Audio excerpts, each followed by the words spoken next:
I want to welcome everybody to the Flipped Faculty Meeting.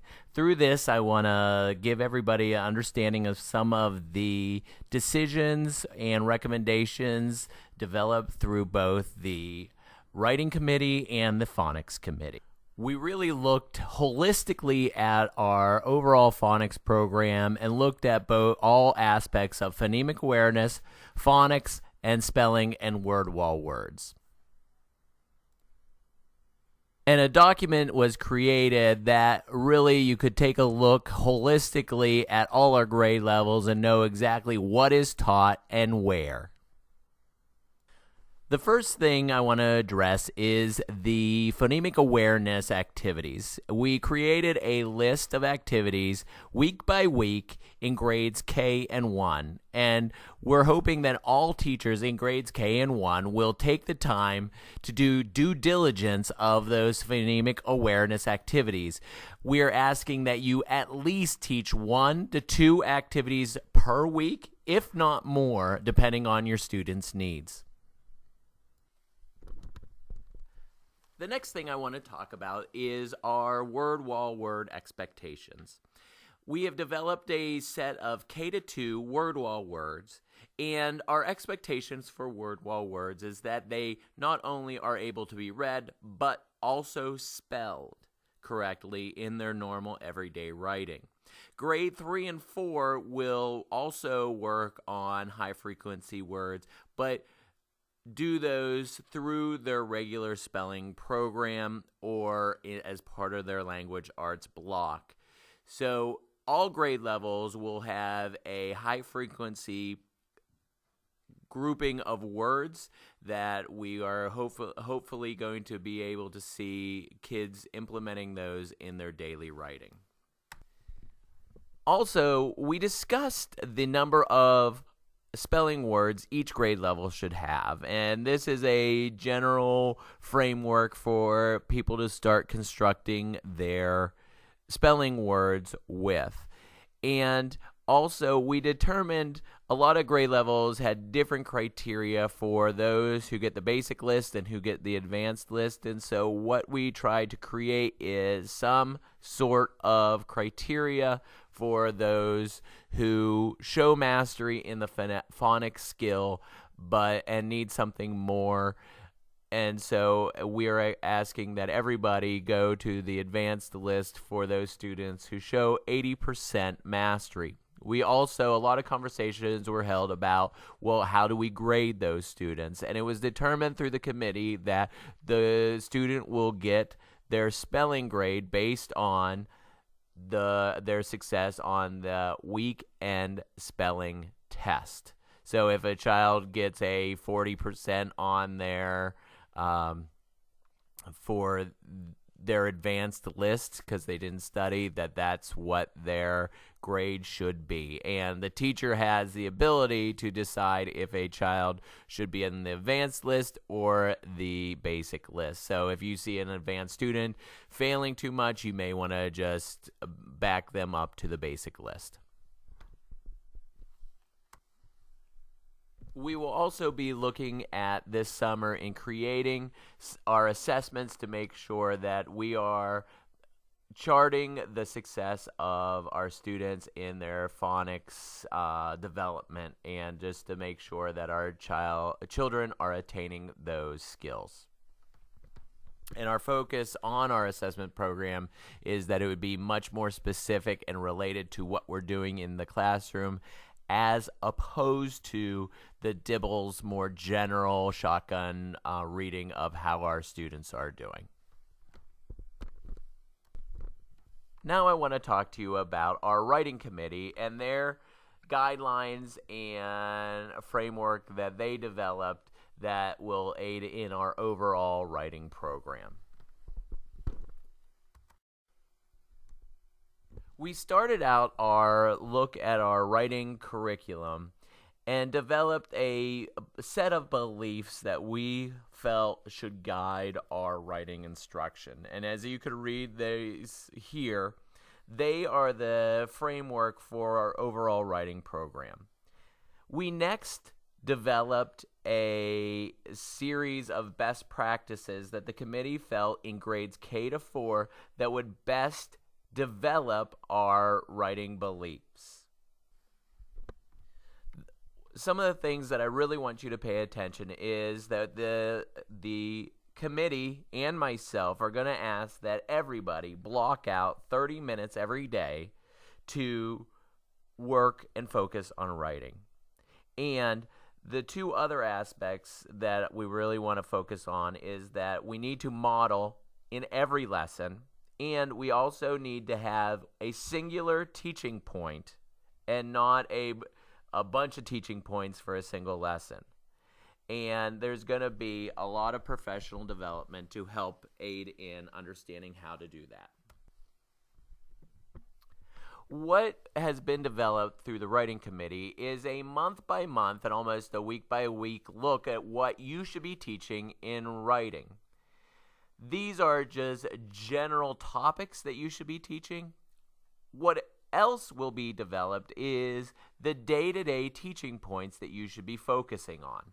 Those are not set in stone, and a teacher has the ability to kind of adjust the teaching points as if you see your class needing a focus more on one area than another.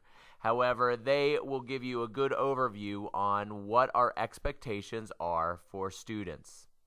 Each grade level has developed this, and as you walk out of the school year this year, our hope is that you will have the first 9 weeks teaching points for all your writing lessons done. And over the summer, we're going to be working on the teaching points for our second. The next thing that was discussed in the writing committee is coming to a common agreement on our editing marks. And this is a scope and a sequence of the various editing marks from K to 4. And these are expected to be taught by all staff in a similar way. We also felt as a writing committee that we should all be utilizing the same graphic organizers for writing. And so when people go to the various writing assignments at any grade level, that teachers don't have to reteach their own specific graphic organizer. So as a committee, we developed specific writing organizers to help facilitate our overall writing program. We ask that you do not deviate. You could enlarge and change things around in a minor way, but we ask that everybody use these pretty much as is. At the end of each unit, we are asking that you engage all kids in a cold write to see if they have learned the information you wanted them to learn. That's just good instruction, and I know many of you already do that. But we are also going to be collecting those at various points and looking at them as a grade level and as a school to determine how our writing program is progressing. Another decision of the writing committee was to really embrace one singular handwriting program. And I know that a lot of grade levels use different versions of different programs. And so as a school, we are going to be adopting the Peterson handwriting program K to 4. And we are also going to be looking at tracking more the idea of proper penmanship and gripping the pencil. A lot of conversations, and it's personal to me, and when I walk into fourth grade seeing students holding their pencils in unique ways, that we need to focus more on that as a school, and we need to start in the earlier grades breaking some of the bad habits that have already been created even in the preschool levels. So we're going to have a way of tracking and communicating to parents, students who need to work on penmanship. There was a lot of discussions, and one thing that was heard in the upper grades that students who are holding their pens or pencils incorrectly, it slows up their process or progress when they're trying to write quickly, and especially in cursive writing. And lastly, I want to talk about the professional development that is going to occur to make sure that this is a successful program. I think we've all noted that our writing program overall is broken.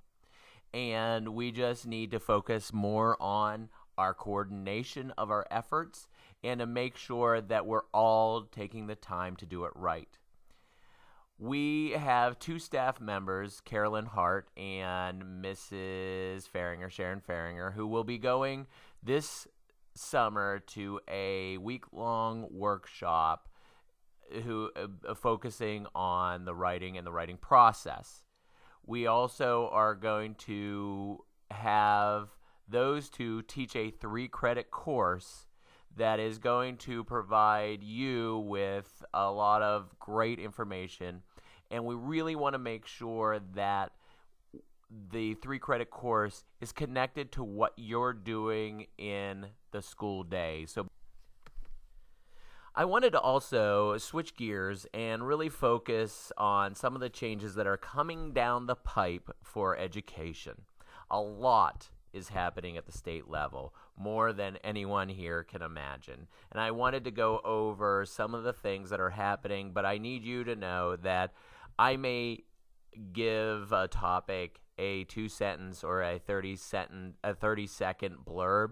There's so much behind everything that's going on that I want you just to have an overview, and I think that you should take time as a professional to go and do some of your own research to find out more about school performance profiles, which I'll review, and some of the goal planning that schools are going to be mandated to do. So please take the time to look more in depth at some of these topics.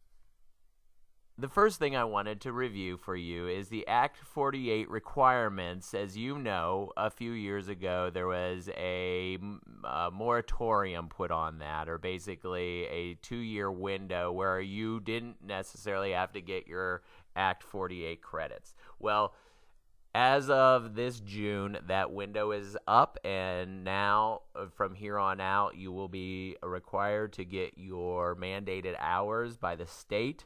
I just want to let you know that clock is ticking for everybody now, so please make sure that you pay attention to that, and so we don't run into any ugly situations with somebody not getting their necessary Act 48 credits.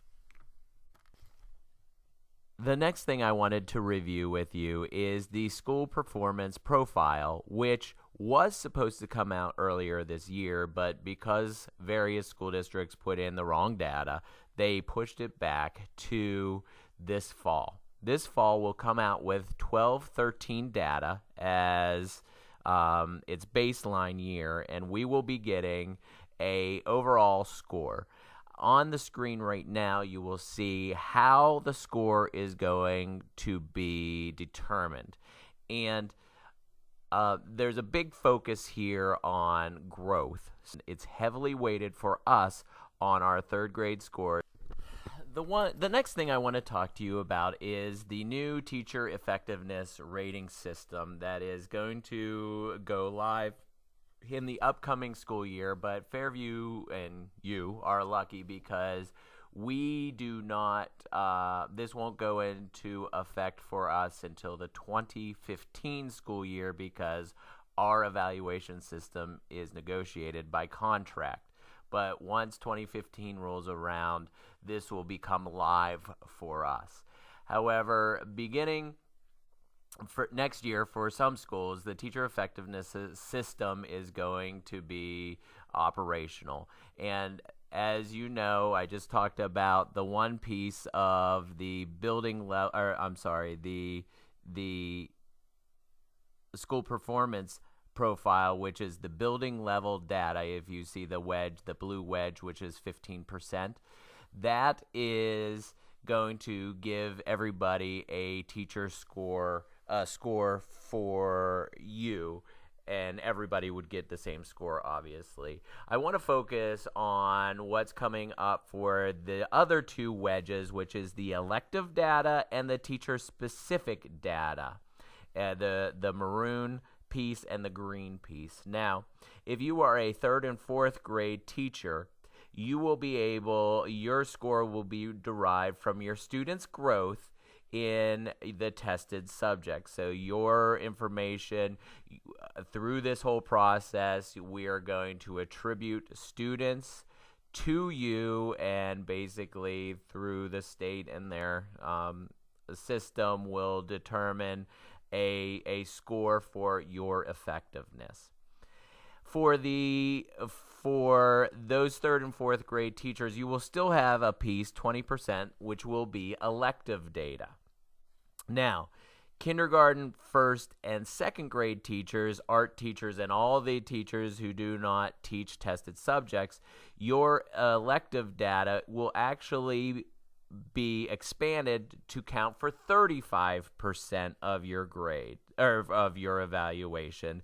So it's just adding the green piece and the maroon piece together. So for K1, 2 teachers, or basically all non-3rd and 4th grade teachers, you will have to come up with elective data, and I'm going to get to that in a second, and those will be SLOs, which we will talk about in a few seconds.